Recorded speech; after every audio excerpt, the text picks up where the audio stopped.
एक तो बात यहां भगवान ने कह दिया कि अब गोपियों ने मान गया, लेकिन अब भगवान कृष्ण ने कहा देखो गोपी, हमारी आदत तो कभी जाएगी नहीं, हम जिस मटके का खाएंगे वो मटका फोड़ेंगे। बोले क्यों? बोले हमारे गुरुजी आकर के अगर कह दें कि मटका मत फोड़ा करो, मक्खन खाकर छोड़ दिया करो, तो हम मटका नहीं फोड़ेंगे। गुरुजी को बुलाओ। तो गुरुजी को तुरंत बुलाया गया। यशोदा जी गुरुदेव को बुलाई। गुरु शांडिल ऋषि आए। शांडिल ऋषि ने कहा गुरुजी हम मक्खन खा करके ग्वाल बालों को खिलाते हैं, बचता है तो बंदरों को बांटते हैं, और बचता है कि मटका फोड़ देते।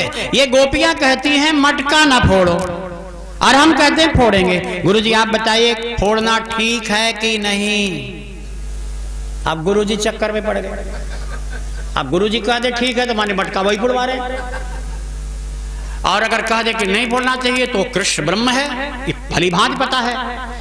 जब गुरुजी धर्म संकट में पड़े तो कन्हैया ने कहा गुरुजी पहले तो आप बता दीजिए माखन किसे कहते हैं जो मैं खाता हूं? माखन वेद वाली भाषा में बताइएगा।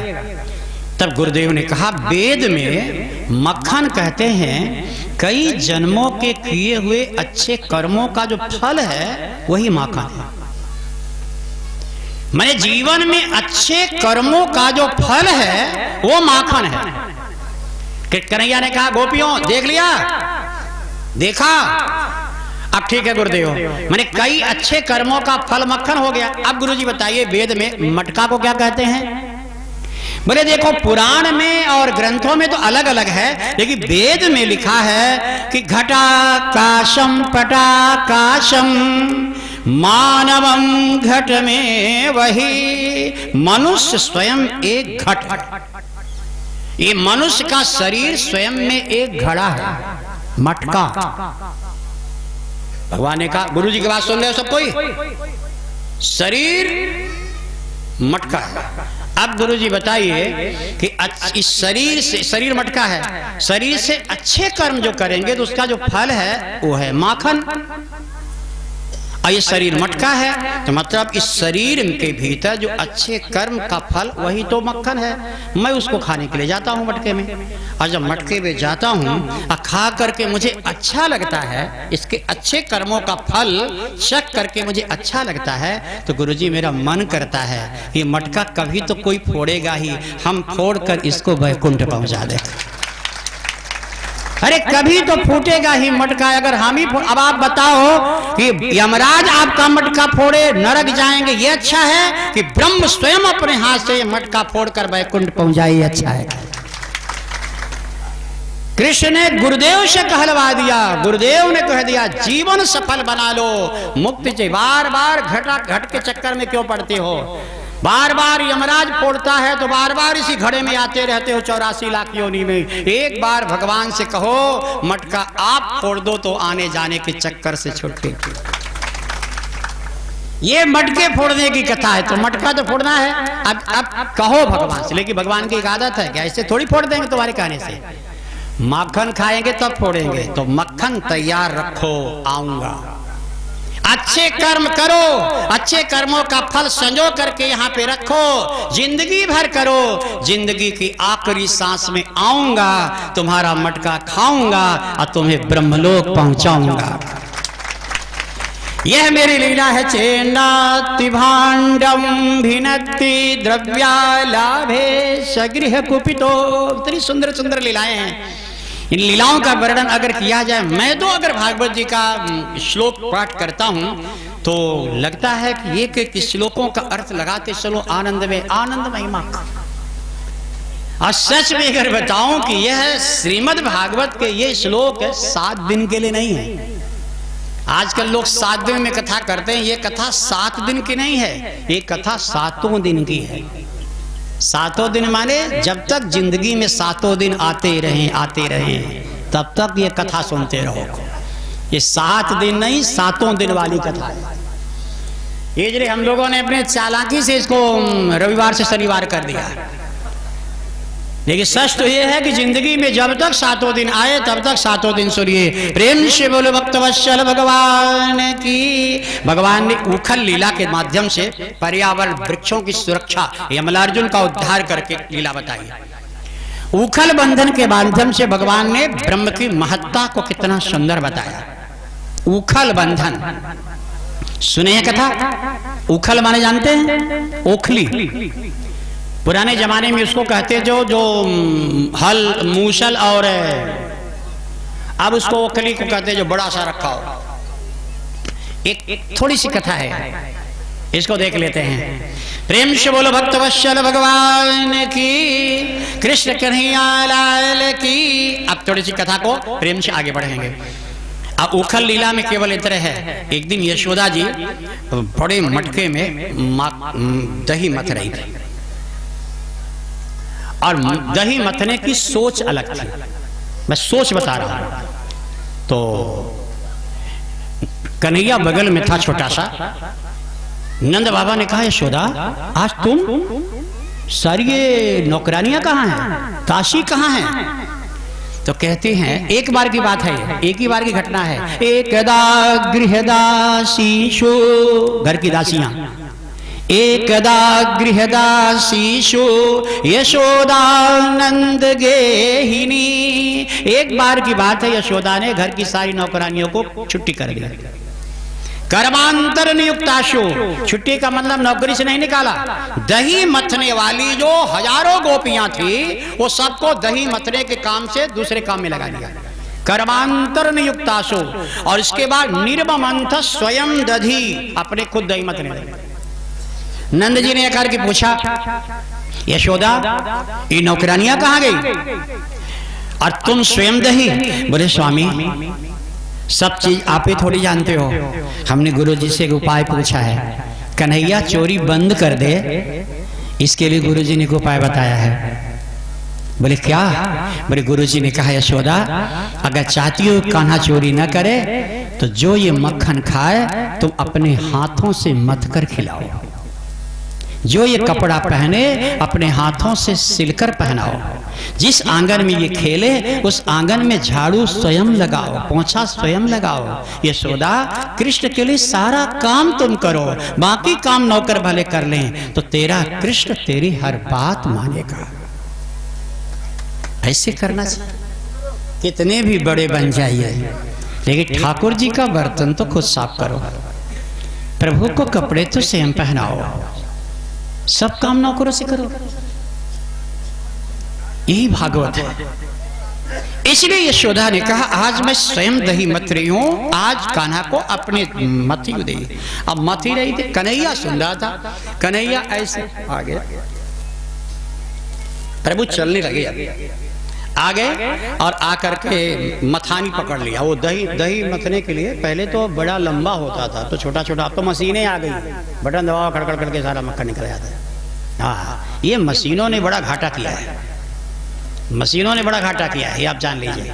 पहले कितना सुंदर था युग है। वो हम तो जब टीवी में रामदेव बाबा का देखते हैं कि कहते हैं कि जिसको यहाँ दर्द करता है, यहाँ दर्द करता है, तो ऐसे ऐसे करके ऐसे ऐसे करो, 10-15 बार ऐसे करो।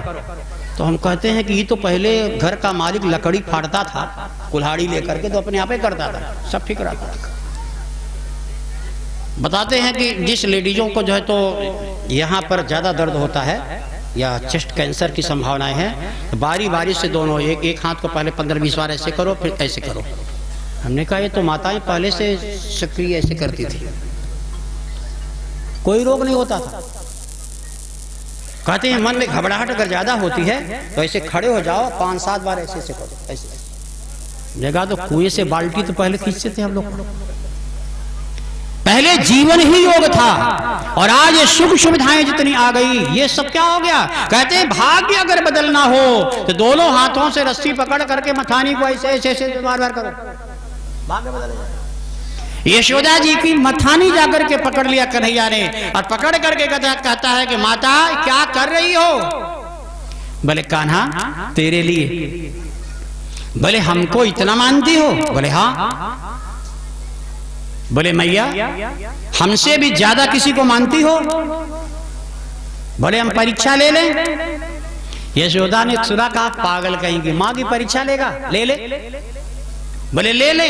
बोले हाँ। बोले बताओ मैया, हमसे ज्यादा तुम किसको मानती हो? बोले किसी को नहीं। बोले तो परीक्षा देने के लिए तैयार हो जाओ माँ। वो देखो, अब बगल में दिखाया, आग में एक मटके में दूध गर्म होकर के उबाल लेकर गिरने वाला था। जैसे गिरते दूध को देखा, एक सेकंड नहीं सोचा कि चोट लगे क्या, तुरंत बच्चे को नीचे कन्हैया को फेंका, भगी आगे। कन्हैया ने चिल्ला करके कहा, झूठ झूठ मैया, झूठ बोलती, हमसे ज्यादा दूध को मानती है। कहती है प्राणों से ज्यादा मानती हो, हमसे ज्यादा दूध भाग्यशाली है। दूध देवता तुम्हें नमस्कार है। अब लीला तो लीलाधर की है। अब गुस्से में आकर के कन्हैया ने कहा, ओ मैया, मोह कपट छल छिद्र न भावा, झूठ क्यों बोला? अरे पहले बता देती कि हमसे ज्यादा दूध को मानती है, झूठ क्यों बोला? झूठ हमें पसंद नहीं है। बोले पसंद नहीं तो क्या कर लेगा? बोले देख ले क्या कर लेते हैं। वही मथानी उठाया, मटका पर दे मारा, सारा माखन बिखर गया, मटका चूर चूर हो गया। अब यशोदा को गुस्सा आया। यशोदा ने कहा, यह बदमाश हो गया। गुरु जी ठीक कहते थे, इसको संभालना पड़ेगा। अब यशोदा जी ने रस्सी खोजना शुरू किया। एक बड़ी लंबी रस्सी लेकर के सोची, अब इसको पकड़ करके बांधेंगे। अब थोड़े, अब आंगन था बड़ा, अब कन्हैया था छोटा, और मैया थी थोड़ी बड़ी और मोटी, बर्डन है मोटी मोटे शरीर का, और सुंदर चूड़ा बंधा है, फूल बंधे हैं, और दौड़ने लगे। कन्हैया भी दौड़ने लगा। महाराज काफी देर होंगे, आंगन बहुत बड़ा था। यशोदा थक गई, नहीं पकड़ पाई। जब थक गई तो पसीना पहुंचते हुए नीचे बैठ गई और कहने लगी, ये पकड़ में नहीं आएगा, आज पकड़ में आ जाए तो मैं इसको, पकड़ में नहीं आएगा। जब जान गई कि पकड़ में नहीं आएगा तो कन्हैया दौड़ के आया। बोले मैया ले बांध ले। बोले तो क्या है रे, इतना परेशान कर दिया, पकड़ में नहीं आया और अपने स्वयं खुद आ गया। बोले मैया हम क्या हैं? बोले दुनिया तुम्हें ब्रह्म कहती है, मेरा बेटा है। बोले दुनिया ब्रह्म कहती। मैया ब्रह्म को अहंकार से नहीं पकड़ा जा सकता, अहंकार छोड़ दिया तुमने तो ब्रह्म अपने आप आ गया। ईश्वर को लेने में, ईश्वर की भक्ति में अहंकार मत करो। अहंकार से, भक्ति से कभी ब्रह्म नहीं आएगा पकड़ में। समर्पण करो। यशोदा ने समर्पण किया, परमात्मा आ गया। जैसे जब हाथ पकड़ा तो यशोदा को फिर अभिमान आ गया। बोले अब ऐसा बांधेंगे कि 1-2 दिन बंधा रहेगा। अब फिर आया अहंकार। बोले बांध। रस्सी इतनी बड़ी, हाथ इतना छोटा, बांधा तो 2 अंगुल रस्सी छोटी। तुरंत कहती रोहिणी बहन थोड़ी रस्सी और लाओ। रोहिणी बेचारी ले आई, रस्सी जोड़ा, फिर 2 अंगुल छोटी। सारे घर की रस्सी 2 अंगुल छोटी, पड़ोस की रस्सी 2 अंगुल छोटी, सारे वृंदावन की रस्सी आ गई, लेकिन फिर भी 2 अंगुल छोटी। तदपि 2 अंगुलम न्यूनम यद यदा तत् बंधनम। 2 अंगुल छोटी। जब पूरी रस्सी समाप्त हो गई पकड़, तब सारी गोपियों ने कह दिया यशोदा लीला इसकी समझ में नहीं आएगी, अब छोड़ दे। तब यशोदा को लगा अब ये पकड़ा नहीं जा सकता, ये बांधा नहीं जा सकता। जब पूरी तरह से सोच लिया ये बांधा नहीं जा सकता, तब यशोदा ने रस्सी छोड़ दी। तब कन्हैया ने कहा मां बांधा जा सकता हूं। बोले अब रस्सी ही नहीं है। बोले है। बोले सारे वृंदावन में नहीं है। बोले मैया रस्सी तो है और वृंदावन में ही है और मेरे सामने ही है, और वो रस्सी से तुमने अगर पहले बांध दिया होता तो कब का बंध गए होते। बोले कहाँ है? बोले मैया तेरे सर पे बालों में जो फूल का गजरा है, उस गजरे में जो धागा लगा है वो धागे से बांधे। बोले इतनी बड़ी बड़ी रस्सी से नहीं पकड़ा तो धागा से बांधेगा? बोले बांध कर तो देख मेरी माँ। और सच में वो निकाला, और निकाल के पूरा फूल की माला निकाल के ऐसे रखा। रुको माँ। और उसको पकड़ करके कहा माला ऐसे, माला ऐसे पकड़ कर, मैया एक बात बता दे पहले तब बांधना, ये फूल ज्यादा कीमती है कि धागा? चक्कर में पड़ गई। बोले फूल कीमती है, धागा तो 2 पैसे का, फूल कीमती है। बोले नहीं माँ, अगर ये धागा न होता तो इतने सारे फूलों को बिखर जाता, अलग अलग उठाना पड़ता। धागे ने एक साथ पकड़ लेने से सारा फूल उठ गया। धागे ने माला बना दिया फूल को। माता, धागा कीमती है। और फिर भगवान ने इस पुष्प को निकाल कर धागा तोड़ा, बोले बांध। और सही में उस धागा से पकड़ा तो कन्हैया बंध गया। बोले ये क्या चमत्कार है? बोले माता, चमत्कार नहीं, मैं यहाँ के धागे से बनता। बुद्धि का समर्पण जब तक नहीं होगा, बुद्धि की भक्ति रूपी रस्सी से ही बांधा जा सकता हूं। ये दुनियादारी की रस्सियों से ब्रह्म को बांधना बहुत कठिन काम है। इसलिए मस्तिष्क का समर्पण करो। एक एक लीलाओं में ये भागवत वेदांत है। जिस तरीके से आजकल के हम लोगों ने ये बम्बैया तर्ज पर जो है तो इसका आख्यान प्रख्यान शुरू कर दिया है, ये विषय भागवत का नहीं है। इसके लिए अलग मंच बनाए जाते हैं। रामलीला है, कृष्ण लीला है, ये सब है। श्रीमद् भागवत में केवल श्लोकों के अर्थ करने का अधिकार है। इसलिए ये ब्रह्म ज्ञान से भरा हुआ है, जीवन से जुड़ा हुआ है। यहां पर जीवन से संबंधित बातें एक एक मिनट का लाभ लीजिए और लेना चाहिए। एक बात आपको यहाँ देखे, भगवान की लीला चली रही थी, छोटी सी बात बोल दे। भागवत के 2 श्लोकों में आया है ऐसे। अब दिमाग तो सबका अलग अलग है। जब से भगवान कृष्ण जन्म लिए, एक थोड़े विचित्र दिमाग की महिला थी, 90 साल की बुजुर्ग एक महिला। वो पता नहीं उसके दिमाग में क्या था। वो थोड़ा सा फल टोकरी में इकट्ठा की थी। बोले जब तक ये बिचेगा नहीं तो हम अन्न जल ग्रहण नहीं करेंगे। कई दिन हो गए, महीने होने लगे, लगा मर जाएगी, सांस टूट जाएगी। तब भगवान ने नारद जी को भेजा, पगली को समझाओ जाके। देवर्षि नारद जी जाकर के गए। नारद जी ने जाकर के कहा, ओ फल वाली। बोले कोई खरीदता ही नहीं। बोले क्यों? बोले जब कृष्ण जन्म लिया तो नंद बाबा के घर में इतना दान पुण्य हो रहा है कि कोई जब फ्री में मिल रहा हो तो कोई पैसा देके क्यों खरीदेगा? बोले बात तो सही है। बोले काम कर, कल तेरा सारा फल बिक जाएगा और कल इतने दिन के अन्न जल छोड़ने का पारण होगा। बोले कैसे होगा नारद जी? बोले सुबह फल की टोकरी सर पे रखना और किसी मंदिर की 4 परिक्रमा करना, फल बिक जाएगा। नारद जी चले गए। अब रात भर ये बूढ़ी माई सोई नहीं, 90 साल की। रात भर फलों को बार बार ऐसे देखती रही। ये कच्चा है, ये ठीक नहीं, ये पका वाला लेंगे, फिर फेंक देती थी, फिर इसको वाला लेंगे। रात भर ऐसे उसी में डालती, उसी में फेंकती, उसी में डालती, उसी में फेंकती। सबरी की भक्ति फेल है इसके सामने। अगर गौर से कभी देखिए तो सबरी की भक्ति क्या है इसके सामने।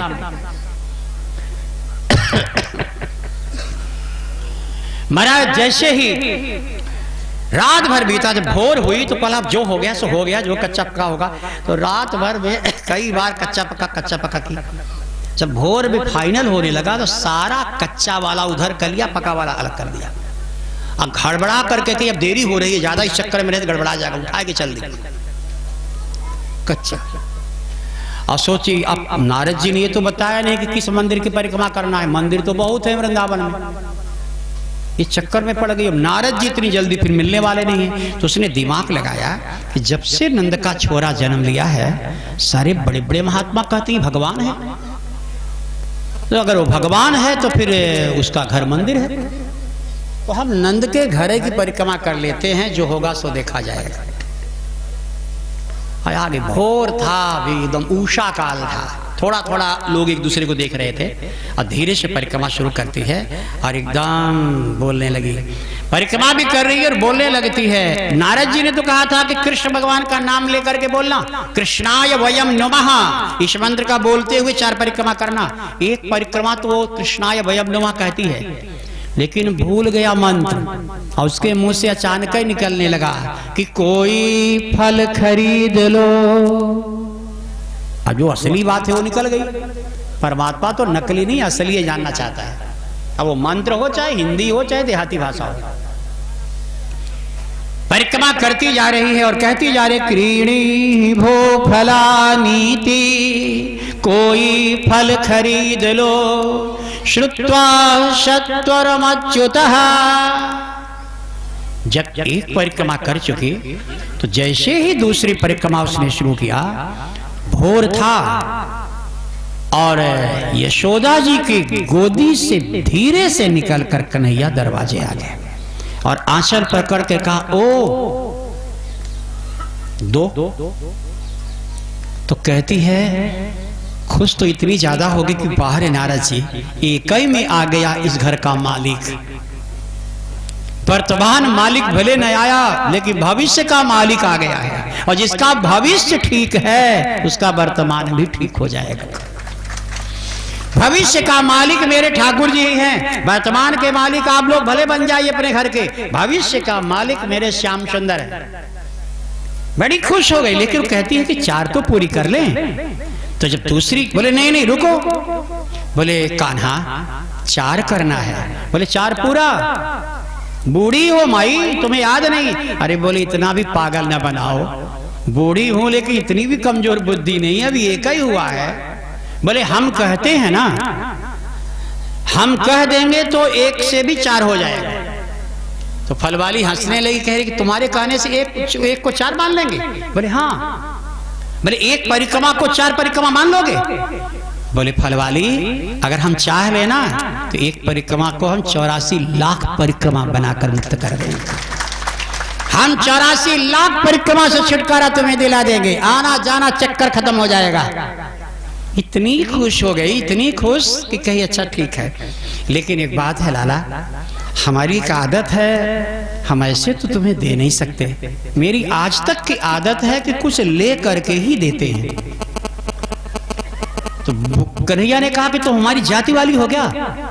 अरे बोले नहीं तुम्हारी जाति अलग, मेरी जाति अलग। बोले नहीं नहीं, वो जाति वाली जाति नहीं, असली जाति। तू भी दे कर लेती है, हम भी लेकर देते हैं। कुछ चीज लेगी तभी देगी, हम भी लेकर ही देते हैं। हम भी भक्तों से कहते हैं पहले मंदिर में लाकर कुछ चढ़ाओ तभी हम देंगे। इसलिए भक्त लाता है, कभी जल चढ़ाता है, कभी फल फूल चढ़ाता है, तभी चढ़ाता है तभी देते हैं, नहीं बिना दिए नहीं देते। तुम्हारी भी आदत है, तो मेरी जाति वाली हुई कि नहीं? तो जाति वालों से कहीं समझौता थोड़ी होता है, चल निकाल दे। फलवाली ने हंस करके कहा, सुनो माँ से अपने मत बताना। बोले हाँ हाँ बोलो बोलो, खुल करके बोलो। बोले हमने सुना था तुम चोर हो, आज पता चला चोर नहीं तुम डकैत हो, दिन दहाड़े लूटे ले रहे हो बिना दिए। बोले क्या हुआ? अरे बोले ज्यादा समय बर्बाद न करो, जाओ भीतर कुछ लेकर के आओ, हमको दो फिर फल लो, सीधी सीधी बात। कन्हैया ने कहा जाना नहीं। कन्हैया दौड़ करके गया। उस समय यशोदा मैया झाड़ू लगा रही थी, और झाड़ू लगाते बोले कान्हा क्या हुआ? बोले भैया एक फल वाली आई है, हमको फल अच्छा लग गया, मांगते हैं तो कहती कुछ लाओगे तभी मिलेगा, इससे नहीं देंगे।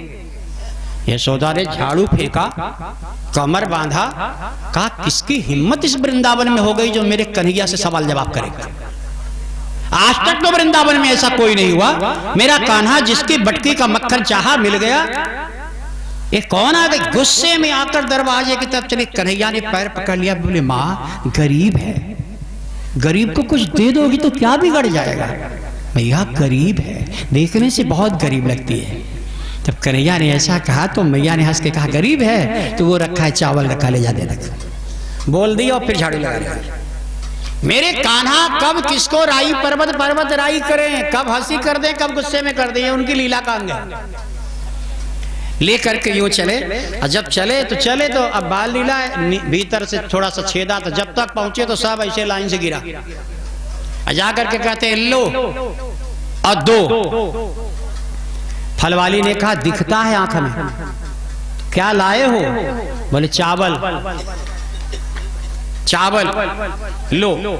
फल विक्रयिणी तस्य, फल बेचने वाली बोलती क्या लाए हो? देखो जब कन्हैया ने देखा तो कहते च्युत धान्यम करद्वयम, दोनों हाथ खाली। फलैरपूरयद रत्नैः, भगवान ने कहा ये हाथ से गिर कैसे गया? बच्चा हूं ना फलवाली, फिर लाऊं? आकाश पे सारे देवता बड़े बड़े महात्मा है और कहते हैं बाहर परमात्मा सारे दुनिया के लोगों को अच्छे बुरे कर्मों का फल देने वाला भगवान आज खुद फल मांगने के लिए खड़ा है, खुद याचक बना है। फलार्थी धान्यमादाय, ययौ सर्व फल प्रद, आज फलार्थी फलप्रद फलार्थी बन करके आया है, देने वाला लेने के लिए आया है। फलवाली ने कहा अब न जाओ, टोकरी रख दिया।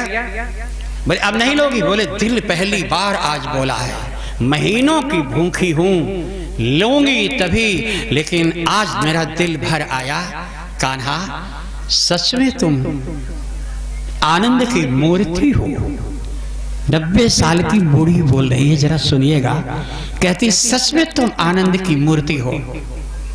ये टोकरी मैंने रख दिया है, जो मर्जी ले लो, सब ले लो। कन्हैया ने एक फल को मुंह में ऐसे किया, 2 को दोनों कांक में, 2 यहां दबाए, हड़बड़ हड़बड़ करने लगे। फलवाली ने कहा पीतांबर फैला दो, टोकरी उल्टा दो। बोले ऐसा? सही में पीतांबर निकाल के ऐसे फैला दिया, टोकरी उल्टा दिया पने से, अब बांध दिया गठरी। बोले उठा दो। देख रहे हैं वृंदावन का सबसे छोटा और वृंदावन की सबसे बूढ़ी, दोनों की टक्कर है। सबसे छोटा सबसे बूढ़ा परिवार में जब मिलता है तो दोनों, एक नाती बाबा की छाती पर चढ़ करके कितना खुश होता है, और छाती पर चढ़ा करके भी नाती को देखकर कितना खुश वो बाबा होता है। कभी कल्पना करें जीवन का यह भी आनंद, कभी अगर देखें, अनुभव करिए। और स्वाभाविक कहावत कही जाती है, नाती चढ़े छाती बाबा पर, फिर भी खुश। महाराज जब फल वाली खोल देती है तो कहती है ले लो। अब उठाने लगी, जब गठरी उठाई कंधे पर, कृष्ण लेकर चले। जब तक चले, अब थोड़ा झांकी देख लीजिए, कभी अपने घर में भी, पूजा घर में इसका कभी अनुभव करिएगा। अब इधर भगवान आंगन में जा रहे हैं और फल वाली के बाएं हाथ से टोकरी ऐसे रखती है। अब टोकरी की तरफ वो देखती नहीं है, जानती है टोकरी खाली है, ऐसे पकड़ती है और इधर देख रही है। जब ओझल हो गए भगवान, दिखना बंद हो गए, तब सोचती है टोकरी लेकर चले, लुटा करके भी खुश है। यहाँ लूट करके भी आदमी बेचैन है और यहाँ लुटा करके भी खुश है। कितने आनंद की बात है। और जब टोकरी को खींची तो वजन लगा, तो ऐसा लगा कि पीछे से कोई खींच रहा है, लेकिन जब मुड़ करके देखा तो आंखें फटी की फटी रह गई। वह टोकरी में सोना चांदी हीरा जवाहरात भरा। टोकरी को देखकर प्रणाम किया। अब आप बताओ, एक गरीब जिसने महीनों से अन्न नहीं खाया हो घर में, इतनी गरीबी जिसने देखा हो, उसको अगर इतनी सारी सामग्री मिले तो छोड़ करके भागेगी कि पकड़ करके छिपा लेगी? वह फल वाली छोड़ती वही और दौड़ करके भीतर नंद भवन में बिना पूछे घुस गई। आंगन में फल की गठरी खोलते मैया के सामने कृष्ण, अब तुरंत भगवान कृष्ण को पकड़ लिया पीतांबर यहाँ और घसीटती हुई दरवाजे पर ले आई। यशोदा देखती रह गई। यशोदा ने कहा क्या हो रहा है? कन्हैया ने मुड़ करके कहा मां, बोलना नहीं। एक माँ के सामने उसके कलेजे का टुकड़ा घसीटता हुआ जा रहा है, फिर भी कन्हैया ने इशारा किया माँ बोलना नहीं। माता तुम जितना मुझे प्रेम करती हो ना, इस फल वाली की भक्ति तुमसे लाखों गुना आगे बढ़ चुकी है, आगे बढ़ गई है, इसलिए माँ बोलना नहीं। यशोदा को भी भाव भर आया और दरवाजे पर लेकर के जो फल वाली आई और छोड़ देती है, कन्हैया ने भी ऐसे धूल साफ करते हुए और कहा क्या हुआ? फल वाली ने कहा कृष्ण मेरे जीवन के माधव क्या दिए हो? दिए क्या हो? बोले सोना चांदी हीरा पन्ना। कम है? अगर कम है तो कल और बड़ी टोकरी लाना और भर देंगे। फल वाली ने आंख में आंसू भर करके कहा गोविंद मुझको ये नहीं चाहिए, ये नहीं चाहिए। कन्हैया ने कहा महीनों की भूखी हो? बोले भूख तो भर गई तुमको देखते ही। कृष्ण ये वापस कर लो, ये नहीं चाहिए। तो बोले फिर क्या चाहिए? बोले हमें जो चाहिए वो तुम दे पाओगे ये संदेह लगता है, इसलिए मांगोगे नहीं। कन्हैया ने पैर पकड़ करके कहा, वो फल वाली बेइज्जती करती हो, हम नहीं दे पाएंगे। यमुना की सौगंध खा करके कहता हूं फल वाली, अदेयम नास्ति में पार्श्वे यद किंचित वस्तुतम तया। जो भी मांग लोगी तीनों लोक की कोई संपत्ति, अगर फल वाली मेरे जिंदगी की सबसे बड़ी संपदा बैकुंठ है, एक इशारा कर दोगी तो बैकुंठ तेरे चरणों में लाकर पटक दूंगा। आज दुनिया को दिखा दूंगा कि भक्ति की क्या शक्ति होती है। एक बार बोल करके तो देख, क्या चाहिए बोलो। फल वाली ने कहा, बैकुंठ नहीं चाहिए, न पुनर्भवम वा, अब पुनर्भव नहीं चाहिए, बैकुंठ नहीं चाहिए। बोले ब्रह्मलोक लेगी? बोले देवराज इंद्र का गद्दी लोगी? बोले नागलोक की रानी बनोगी? बोले फिर अपने मुंह से बोलो क्या लोगी? बोले बोल दे कृष्ण, हमको जो चाहिए, मेरी 90 साल की उम्र है कृष्ण, 14 साल की उम्र में मेरी शादी हो गई थी, 16 साल की उम्र में मेरा पति मर गया, मैं विधवा हूं कृष्ण। सफेद साड़ी देखो, लेकिन कृष्ण मैंने आज तक विवाह नहीं किया दूसरा। मेरे गुरुजी ने कहा फल बेचो, फल एक दिन भगवान मिल जाएंगे। मेरे गुरुजी इससे मैंने कहा कैसे पहचानेंगे? तो गुरुजी ने कहा बेचते रहना, बेचते रहना, जिस दिन एक बच्चा तुमसे आएगा और फल लेकर बदले में सोना चांदी हीरा भर देगा तो समझ लो वही भगवान है।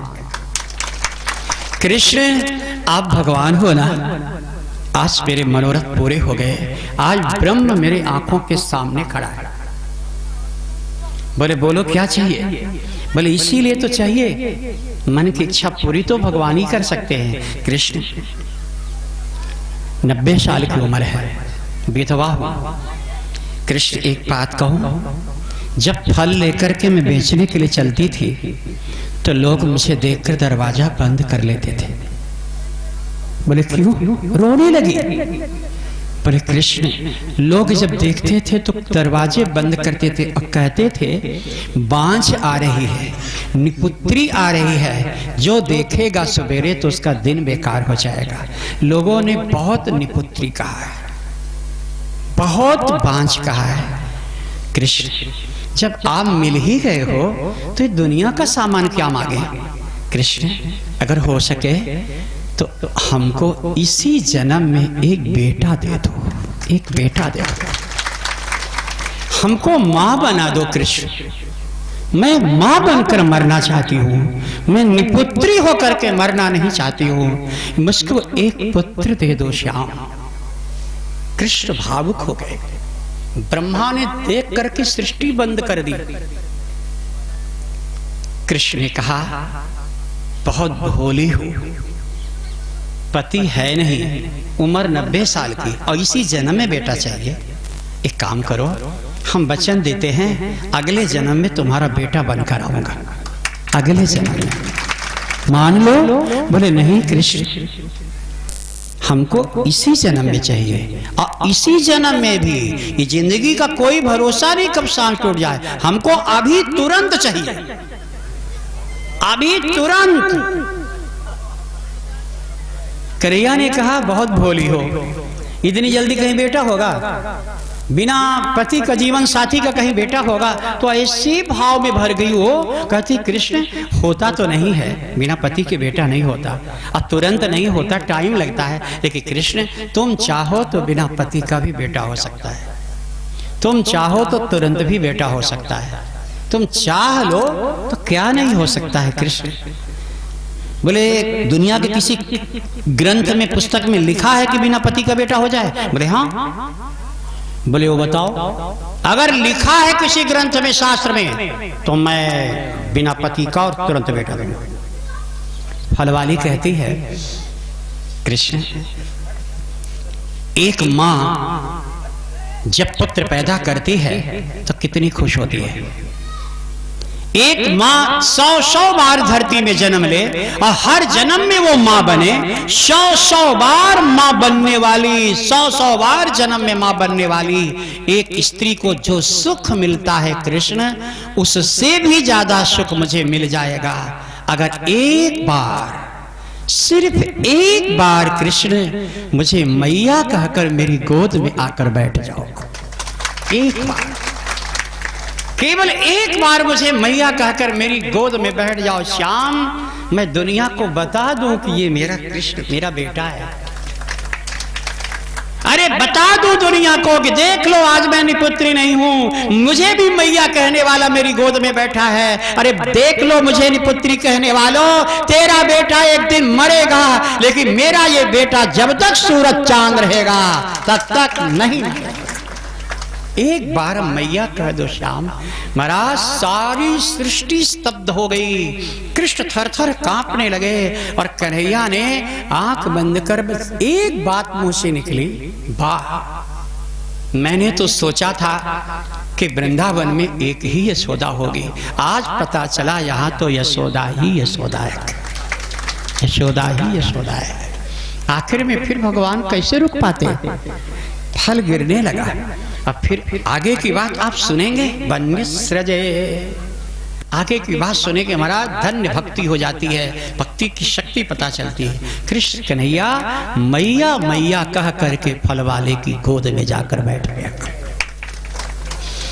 और जैसे ही कृष्ण गोदी में बैठे वो फल बेचने वाली पागल हो गई, चिल्लाने लगी। पागल तो होने भी इतनी 90 साल की उम्र में किसी को बच्चा होगा पागल नहीं होगी, खुशी से पागल।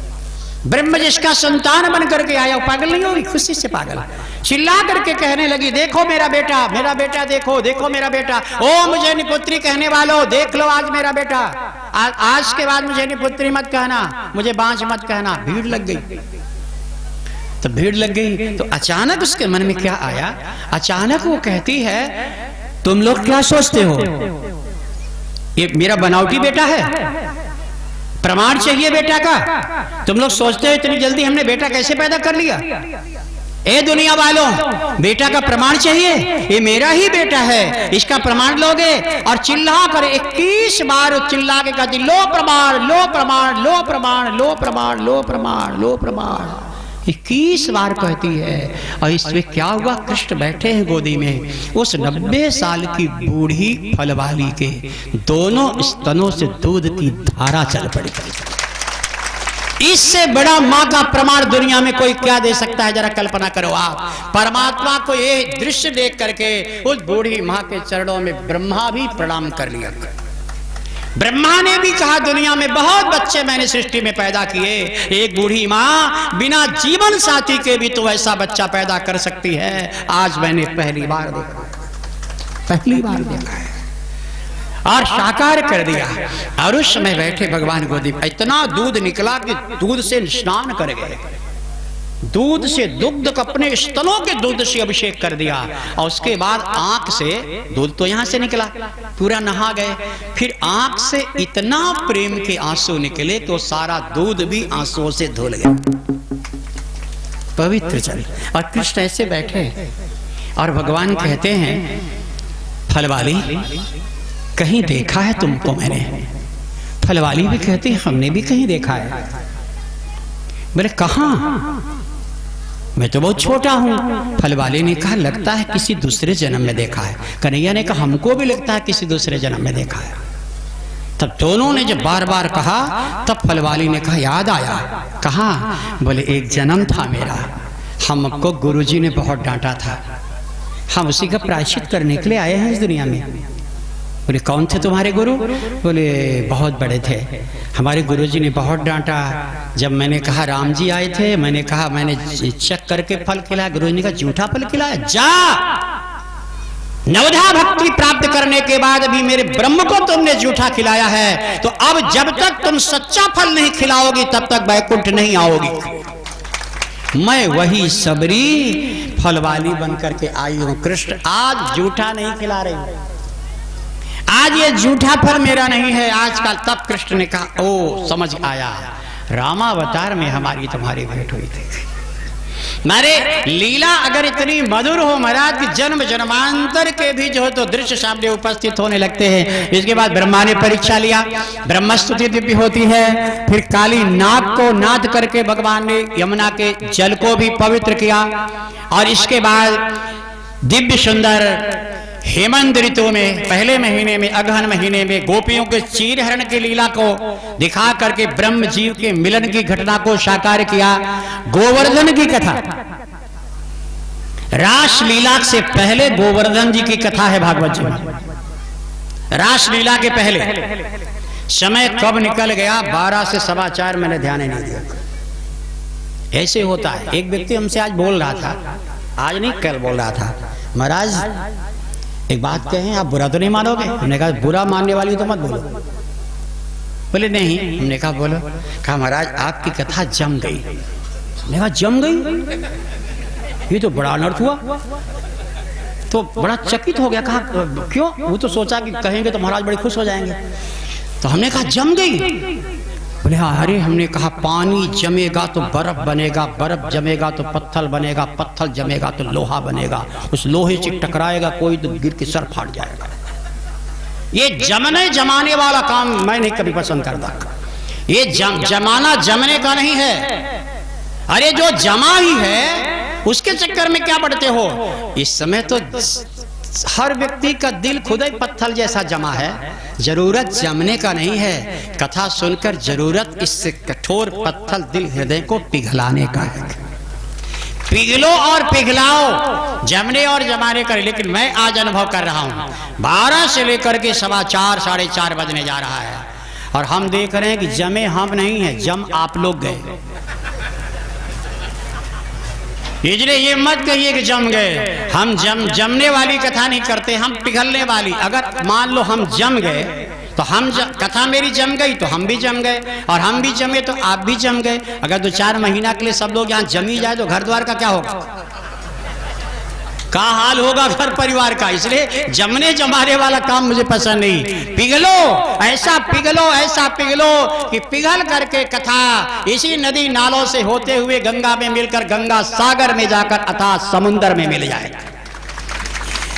इसलिए अब दिव्य भगवान की कथा होती है कर्म को ठीक करने के लिए गोवर्धन जी की। ध्यान देंगे, गोवर्धन की कथा सुने बिना रासलीला नहीं हो सकती। रासलीला के हुए बिना कंस नहीं मर सकता। ये 3 चीजें याद रखिएगा। गोवर्धन के बिना रास नहीं, रास के बिना कंस मरेगा नहीं, कंस के मरे बिना मोक्ष मिलेगा नहीं।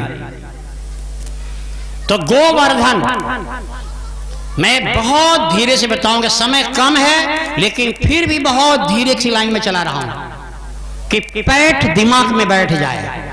पहली बात तो गो माने समझिए, गो माने क्या होता है? गो माने गाय भी होता है, गो माने चंद्रमा भी होता है, गो माने संतों की चरण की धूल भी होता है। लेकिन भागवत में गौ शब्द का असली अर्थ है गो माने इंद्रियां।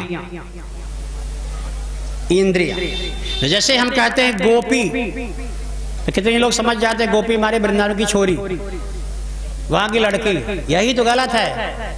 गोपी माने वृंदावन की छोरी लड़की नहीं। वो जो कथाओं में जो डांडिया नाच करते हैं लकड़ी दे करके से ठक ठक करे गोपी, ये गलत प्रस्तुति करते हैं। गोपी माने क्या होता है आप समझ लो। गो माने इंद्रियां, आंख नाक कान हाथ पैर सब। गो माने इंद्रियां। और तो गोपी का अर्थ लगाएंगे तो गो माने इंद्रियां और पी माने पीना। माने इन इंद्रियों के द्वारा, सभी इंद्रियों के द्वारा अगर भगवान कृष्ण के चरणों के भक्ति रस पीने लगोगे तो तुम भी गोपी बन सकते हो, हम भी गोपी बन सकते हैं। तो गोपी का इसी तरह गोवर्धन, गो माने इंद्रियां और वर्धन माने विकास। इंद्रियों के विकास का नाम है गोवर्धन। इसलिए जरा गोवर्धन जी को देखिएगा। गोवर्धन इंद्रियों का विकास, आप मोटी भाषा में समझ लीजिए। आप टीवियों में देखे होंगे, लीलाओं में भी, कथाओं में भी सुने होंगे।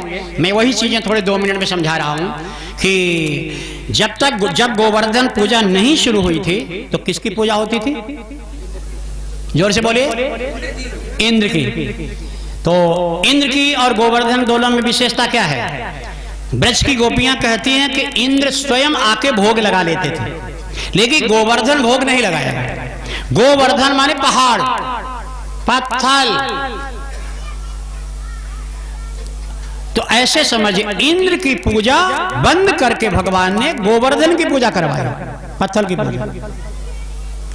इसको ऐसे समझिए कि इंद्र की पूजा बंद करा। इंद्र की पूजा का मतलब इंद्रियों की मनमानी, इंद्रियों की मनमानी इंद्र पूजा है, और इंद्रियों का कंट्रोल गोवर्धन पूजा है। समझ लीजिएगा ठीक से। आंख मनमानी करे, गंदी जगह में भी गंदे विचार, नियत की कच्ची हो जाए, ये इंद्र पूजा है। और इंद्री मेरी कठोर हो जाए, आंखें कभी गलत ना देखें, कान कभी गलत ना सुने, जीभ कभी गलत ना खाने के लिए स्वाद मांगे, तो हम गोवर्धन पूजा की ओर चलेंगे। यही भगवान कृष्ण कहते हैं, जब तक हम नहीं थे तब तक इंद्र पूजा किया, खूब मनमानी किया, हम कुछ नहीं बोलेंगे। अब हम तुम्हारी जिंदगी में आ गए हैं, और भगवान अगर जिंदगी में आ गए हैं तो अब इंद्रियों की मनमानी बंद, अब इंद्रियों को ऊंचाई पर ले जाइए। और एकदम सरल देहात की भाषा में अगर करना हो तो ये कह दीजिए, कुछ भी खाओ, धड़ाधड़ खाओ, मनमानी खाओ, ये इंद्र पूजा है। अब व्रत रहो, पूजा पाठ रहो, एकादशी रहो, ये व्रत भी शुरू कर दो, ये गोवर्धन। मैंने कृष्ण भगवान ने इतना प्रयास किया, लेकिन गोवर्धन पूजा के लिए कोई भी गोपी तैयार नहीं। अंत में भगवान ने जब हाथ पांव जोड़ने लगे, तब गोपियों ने कहा, एक शर्त पर पूजा हो सकती है, जैसे इंद्र खाता है वैसे गोवर्धन जी को भी खाना पड़ेगा। कन्हैया ने कहा, हाँ खाएंगे, लेकिन एक शर्त और है। खाएंगे, लेकिन एक शर्त है, हर गोपी 40-40 मन का लड्डू जरूर बनाकर भोग लगाए, बाकी और चीज चाहे लगाए चाहे ना लगाए। 40-40 मन का लड्डू लेकर के चलो, तभी गोवर्धन खाएंगे। हर गोपी, गोपियां कितनी थी वृंदावन में? कई लोग कहते 16,000, ऐसा लगता है पढ़ा नहीं जिसने कहा। 16,000 गोपी नहीं थे, मैं आपको बता रहा हूं। वृंदावन में 16,000 गोपियों का एक मंडल होता था, और इस प्रकार 16,000 मंडल थे गोपियों के। अब गिनती कर लो, बड़ा टाइम लगेगा, हमारे पास इतना समय नहीं। 16,000 गुणे 16,000, और एक एक गोपी 40-40 मन का लड्डू ले जाएगी, तो बताओ पहाड़ कहां गायब हो जाएगा, इतना भोग लगेगा। आइए थोड़ा लड्डू देख लेते हैं। पहली बार हो रही है किसी पहाड़ की पूजा। अरे मैंने अपनी मनमानी छोड़ करके परोपकार की भावना को प्रकट किया है मेरे ठाकुर जी ने पहली बार। गोपियां तो तैयार हो गई, भगवान ने कह दिया खाएंगे।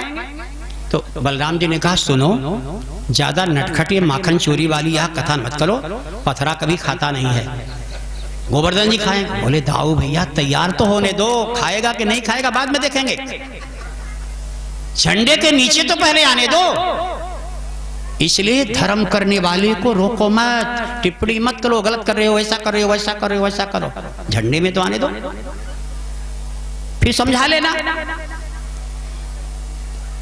सब तैयार हो गए, सारे लोग तैयार हो गए, नंद बाबा को भी तैयार कर लिया। पहली बार गिरिराजो हरे रूपम श्रीमान गोवर्धनो गिरिहि तस्य दर्शन मात्रेण नरो याति कृतार्थताम्। गोवर्धन पर्वत, गिरिराज पर्वत भगवान कृष्ण का ही एक स्वरूप है।